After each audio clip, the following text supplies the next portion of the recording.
আঙ্গুল ভেঙেছি, মাজা ভেঙেছি, কোমর ভেঙেছি। অসংখ্য ছাত্র নেতা এখানে যারা দাঁড়িয়ে আছে, রক্ত ঝরিয়েছে, রক্ত আমরা প্রতিনিয়ত ঝরাচ্ছি।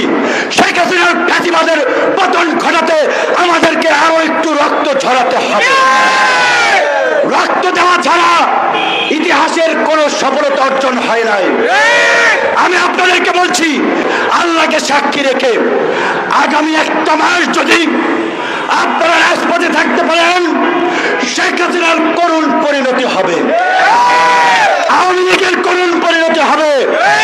কিন্তু একটা মাস জীবন মরণ উপেক্ষা করে আপনাদেরকে রাজপথে থাকতে হবে। যদি ধর্মে বিশ্বাস করে থাকেন, আল্লাহর উপরে ভরসা রাখতে হবে।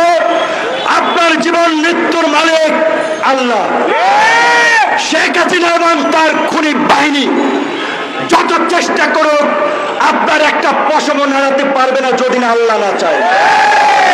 কাজেই আল্লাহর উপরে ভরসা রেখে ইমানি দায়িত্ব থেকে দেশ এবং জাতিকে মুক্ত করার জন্য, আলেম সমাজ, সাধারণ মানুষের অধিকার প্রতিষ্ঠা করার জন্য আগামী একটা মাসে হবে আমাদের চূড়ান্ত আন্দোলন সংগ্রামের সময়। প্রশ্ন হচ্ছে, আন্দোলনের নেতৃত্ব কারা দিচ্ছে? আন্দোলনে কারা আছে? বিএনপি নেতৃত্ব দিচ্ছে, গণতন্ত্র মঞ্চ, 12 দল, ভিপি নূর, জামাত, গণ অধিকার। এই সমস্ত প্রশ্নের উত্তর খোঁজার দরকার নাই। শেখ হাসিনার ফ্যাসিবাদের বিরুদ্ধে যারাই রাজপথে আছে তারাই আমার বন্ধু। শেখ হাসিনার ফ্যাসিবাদের 14 বছরে যারাই নির্যাতিত নিপীড়িত মজলুম, তারাই আমার সহযোদ্ধা। কাজে এই বন্ধু সহযোদ্ধা মজলুমদেরকে নিয়েই কাজে কাজ মিলিয়ে ব্যানার ছাড়া রাজপথে আমাদেরকে গণ অভ্যুত্থান ঘটানোর জন্য আন্দোলন সংগ্রাম করে তুলতে হবে।